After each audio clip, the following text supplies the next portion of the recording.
l'objectif visé, c'est la formation. Vous savez, aujourd'hui, la FIFA et la CAF misent sur le développement du football, sur la formation. Le volet formation est très important pour un pays. Parce que si nous ne formons pas les formateurs, on n'aura pas de bons athlètes, c'est-à-dire de bons sportifs. Donc, c'est dans le programme de la fédération, c'est dans le projet du président, Antonio Soare, d'initier la formation. Et depuis son élection, le chef du département de la formation et le DTN sont à pied d'œuvre pour assurer cette formation. Vous avez déjà entendu le chef du département parler de stages. Il y a 12 qui doivent aller dans le cadre de cette formation. Et nous aurons peut-être les visas dans ces 2 jours en Allemagne. Et aujourd'hui, le séminaire de formation de ces entraîneurs de la licence C s'articule sur ça. Parce qu'aujourd'hui, on va prendre les 5 premiers après la formation qui aussi, les retombées, c'est le développement du football à la base. C'est ça. Vous avez vu le président de la fédération se battre pour trouver un local pour la Ligue amateur et la DTN, chose qui n'existait pas. Avant, le directeur technique ne travaillait pas, il n'avait pas de bureau. La Ligue, le football, le développement du football, c'est à la base. Tant que nous n'investissons pas à la base, il ne faut pas espérer au nivellement ou au progrès du football guinéen. C'est pourquoi le président s'attelle à la formation et à l'installation déjà des structures à la base. Quand vous verrez la structure des équipes nationales, vous serez surpris. Parce que vous ne verrez plus les habitués de ces sélections. Il faut étendre, il faut donner la chance aux autres qui n'ont pas eu les mêmes privilèges, les mêmes chances. Et qui, aujourd'hui, sont en train de prouver leur capacité managériale dans les différents clubs. Donc, donner la chance à tout le monde. C'est pourquoi nous avons organisé ce séminaire pour connaître exactement la vraie valeur de chacun. Et je vous dis, Chérif, c'est un homme à principe, c'est pourquoi les gens ne l'aiment pas. Dans le cadre de la formation, je ne dis pas au stade, mais dans le cadre de la formation, c'est un as. C'est reconnu par les instances du football que sont la CAF et la FIFA. Il est instructeur de la CAF et de la FIFA. Pourquoi ne pas profiter avec lui? Donc c'est pourquoi nous avons initié ce programme de formation des entraîneurs de la licence C. Et il ne faut pas se leurrer, nous n'avons pas d'entraîneurs qualifiés. Il faut les qualifier. Les qualifier comment?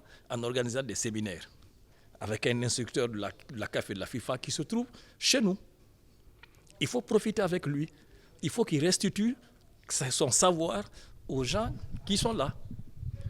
Donc, il n'y a pas de raison de dire qu'on ne te reconduira que tel ou tel. Non, c'est les plus méritants qui seront primés et qui auront la chance d'aller se surformer.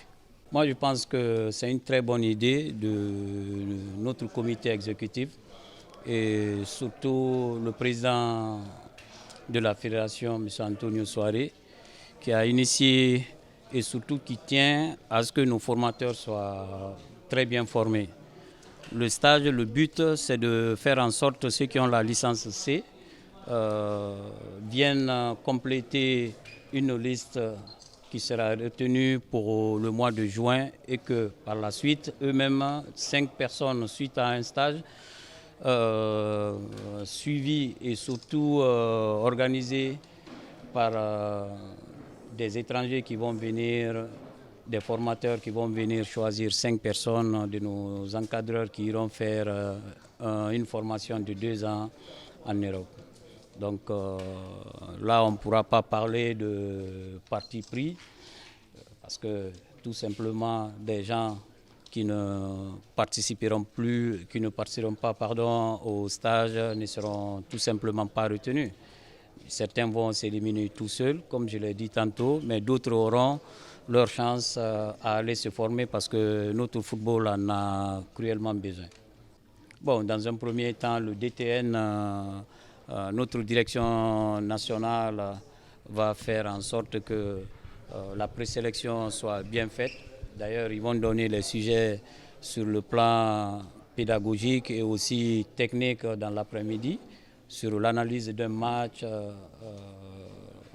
sur le plan technique, tactique ou l'organisation des équipes, sur le plan, on va dire, organisationnel. C'est eux ou même le management de l'entraîneur. C'est eux qui vont voir. Moi, je suis là comme simple observateur parce que c'est la direction technique qui va piloter le reste. Mais il y a 2 groupes qui vont y aller. Vous savez, il y a 2 ou 3 mois, certains entraîneurs, éducateurs ou même les intendants, les médecins et d'autres devaient aller en Allemagne et en France. Donc ces 2 groupes, parce que, malheureusement ils n'ont pas eu le visa, mais là ils vont partir au mois de septembre, c'est pourquoi on parle d'Allemagne. Mais ceux qui vont sortir de ce stage-là, en tout cas au mois de juin, iront carrément en France, pas en Allemagne. On a tenu compte de la barrière de la langue. Justement, c'est mieux pour nous d'envoyer nos éducateurs dans un pays francophone, on va dire. Aujourd'hui, nous sommes en difficulté pour trouver les meilleurs entraîneurs pour la simple raison que c'est une structure qu'on avait totalement négligée. Tout le monde pense qu'il est entraîneur, tout le monde peut critiquer, tout le monde peut quelque chose sur le football. Mais quand vous rentrez dans la science du sport, il y a peu quand même qui ont cette connaissance. Et c'est pourquoi on voudrait vraiment faire de ça un métier maintenant qui tend vers l'excellence, vers la performance pour que nous puissions avoir des équipes concurrentes. Parce que quand il y a la concurrence entre les entraîneurs, forcément l'élite va se dégager, forcément il y aura une grande entre les équipes aussi. Une journée positive. Positive et un plus pour le football guinéen pour la simple raison que ce que nous avons fait aujourd'hui, c'est la première fois qu'on essaie de le faire et ça rentre dans le cadre de la formation continue de nos entraîneurs.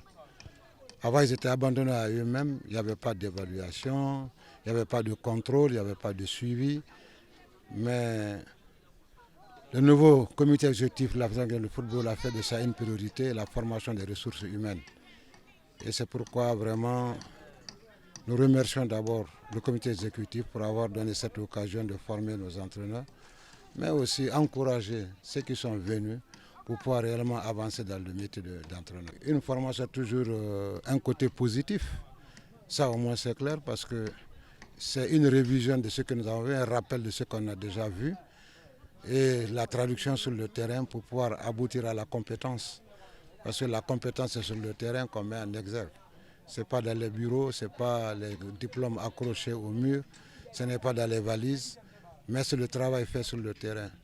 Et là, je crois que c'est une manière quand même de pouvoir trouver, de faire une évaluation de ces entraîneurs et de voir justement à quel niveau ils se trouvent actuellement. Après l'évaluation d'aujourd'hui, les meilleurs seront choisis pour pouvoir compléter à une autre séance d'évaluation qui sera cette fois-ci supervisée par les experts étrangers qui vont venir de l'Europe.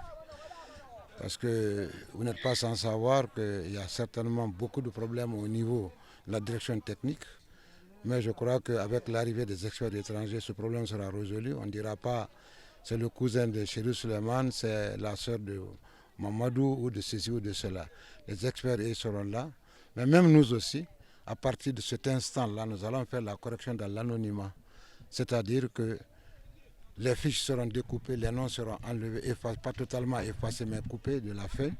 On va seulement corriger la feuille et ensuite maintenant, on va coller les noms pour savoir exactement qui a fait quoi et qui, à quelle performance. Pas monnaie leur talent, mais pour aller faire un stage. Faire un stage de 2 ans. De 2 ans, si on a 2 ans de stage en Europe, moi je crois qu'au retour en Guinée, on ne sera pas peut-être pas comme Mourinho, pas comme Guardiola, mais au moins on aura maîtrisé un peu la science du sport.